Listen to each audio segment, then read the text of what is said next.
Assalamualaikum students, how are you? I hope you all are fine. Today we are going to study social studies class 5. As we studied before, world geography, about maps. We study about the physical maps, political map, relief map, and longitude and latitudes. Today we will study how to study a map, कि एक नक्शे को कैसे पढ़ा जाता है. ठीक है. फर्स्ट, किसी भी नक्शे को समझने के लिए हम क्या यूज़ करते हैं? Directions. When we look at a map, we use the cardinal directions. Cardinal directions कौन सी हैं? East, west, north, south. These are the cardinal directions. ठीक है. North, south, east and west. ठीक है. North, south, east and west, these are the cardinal directions. We also use the intercardinal directions. What are the intercardinal directions? ये जो middle में है, north and east के middle में, east and south के middle में, south and west के middle में, इसी तरह वेस्ट एंड नॉर्थ के मिडल में. ठीक है. ये जो छोटी लाइंस हैं, डायरेक्शन शो कर रही है, इनको क्या कहते हैं? Inter cardinal directions. ठीक है. मतलब north east, north west, south east and south west. जब भी हम कोई भी नक्शा पढ़ते हैं या उसको समझते हैं तो हम ये सारी डायरेक्शंस यूज़ करते हैं. ठीक है. कार्डिनल डायरेक्शन है, इंटर कार्डिनल डायरेक्शंस. ठीक है बच्चों, आपको समझ आ गई? Grids. What are the grids? All the lines of longitude and latitude form a grid. ठीक है. जैसा कि हमने ये पीछे पढ़ा था, ये लॉन्गिट्यूड और लैटिट्यूड की ये मिलके ग्रिड्स बनाती हैं. ठीक है. All the lines of longitude and latitude form a grid as shown on the map. ठीक है. जैसा कि ये मैप में दिखाया गया है, एक ऊपर से नीचे लाइन आ रही है, एक इधर से इधर जा रही है. ठीक है. ये ग्रिड बना रही है. They are imaginary lines, so you cannot actually see them on the earth surface. ठीक है. ये इमेजिनरी लाइन्स है जो कि हमें ज़मीन की सतह पे नज़र नहीं आती हैं. ठीक है.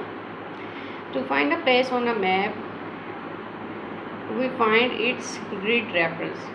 ठीक है. किसी भी जगह को हम जब मैप पे देखना चाहते हैं तो हम उसका ग्रिड रेफरेंस लेते हैं. For example, Karachi is located at almost 25 north and 67 east. ठीक है. जो कराची है वो 25% नॉर्थ में है और 67% ईस्ट में है. ठीक है. This means it is 25 degrees north of the equator and 67 degrees east of the prime meridian. ठीक है.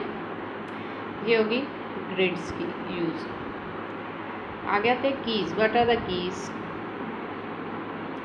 Usually each map also have a key. It tells us what the symbols and colour used on the map. ठीक है.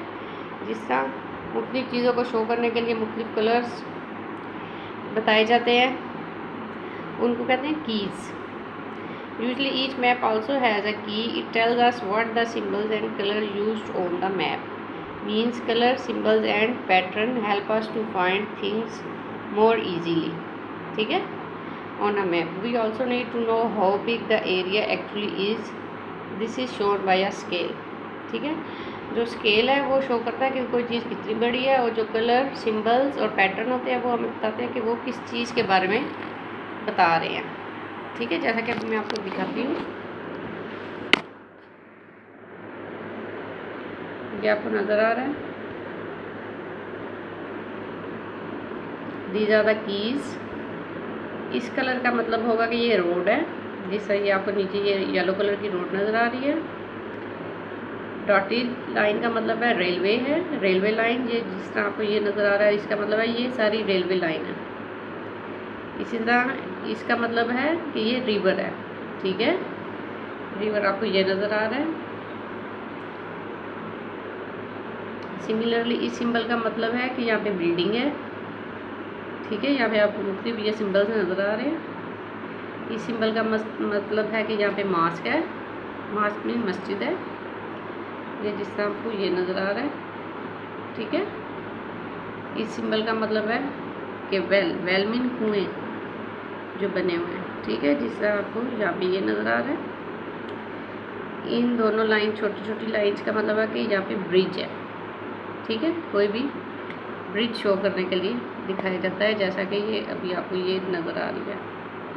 इसका मतलब है यहाँ पे पुल बना हुआ है, ठीक है। ये कीवर्ड होते हैं, जो कीज़ होती है जो यूज़ की जाती है किसी भी नक्शे में, ठीक है। A map of an imaginary place with the key, scale and compass directions, ठीक है। ये आपको डायरेक्शन नज़र आ रही है, ईस्ट वेस्ट नॉर्थ साउथ की, ठीक है। और ये स्केल यूज़ किया गया है कि कोई चीज़ कितनी दूर है, कितने किलोमीटर के फासले पे है, ठीक है। और ये कीज़ यूज़ की गई है, ठीक है। For example 1 centimetre on a map में रिप्रेजेंट 1 किलोमीटर, ठीक है। जो मैप पे 1 सेंटीमीटर होगा उसका मतलब होगा कि वो जगह हकीकत में 1 किलोमीटर है ज़मीन के ऊपर, ठीक है। If the map has to show a very large area 1 centimetre में रिप्रेजेंट 100 किलोमीटर। अगर ज़मीन के नक्शे पे बहुत बड़ा एरिया को शो करना हो तो 1 सेंटीमीटर को 100 किलोमीटर के बराबर भी शो किया जाता है, ठीक है। Maps also have a compass rose or an arrow marked with north at the top. The compass rose shows the general directions and the arrows tell us where north is, ठीक है। जिस तरह ये एरोज शो किए जाते हैं कि कोई चीज़ किस साइड में है, ठीक है बच्चों। आगे आते हैं using an atlas. What is atlas? A book of map is called an atlas. Atlas क्या होती है? जो मैप्स की बुक होती है उसको एटलस कहते हैं, ठीक है। A book of map is called an atlas. Every atlas has an index at the book back. An index is a list of the names of countries. मतलब कि कोई भी आप एटलस लें, एटलस होता है अ बुक ऑफ मैप्स, उसके and में एन इंडेक्स दिया जाता है। इंडेक्स में countries, cities, mountains, reverse, volcanoes को बताया जाता है। उनकी एक लिस्ट बनाई हुई होती है इन अल्फ़ाबेटिकल ऑर्डर। मतलब कि अगर कोई चीज़ ए से शुरू होती है तो वो सबसे पहले ए वाली चीज़ होगी, फिर बी वाली चीज़ होगी, फिर सी, डी, ई, एफ, मतलब तरतीबवार जा रही होती है। उसको कहते हैं अल्फ़ाबेटिकल ऑर्डर में वो सारी इंडेक्स आपको उसके बैक में मिल जाती है, ठीक है, एटलस के। Next to the name the index gives the coordinates of the latitude and longitude on the page number of the map where the feature color would be found, ठीक है। और इसके साथ साथ उसी इंडेक्स में लॉन्गिट्यूड और लैटिट्यूड को भी शो किया जाता है, ठीक है। आज के लिए आपका यही होगा लेसन। आपने इसको अच्छी तरह से याद करना है। How to study a map, उसमें डायरेक्शन हो जाएंगी, ग्रिड्स हो जाएंगी, कीज़ हो जाएंगी, ठीक है। ये तीन चीज़ें यूज़ कर सकते हैं होंगी। और इसके बाद आ जाएगा यूजिंग एन एटलस के, एटलस को कैसे यूज़ किया जाता है, ठीक है। आज के लिए आपका यही SST का होगा। अल्लाह हाफिज़।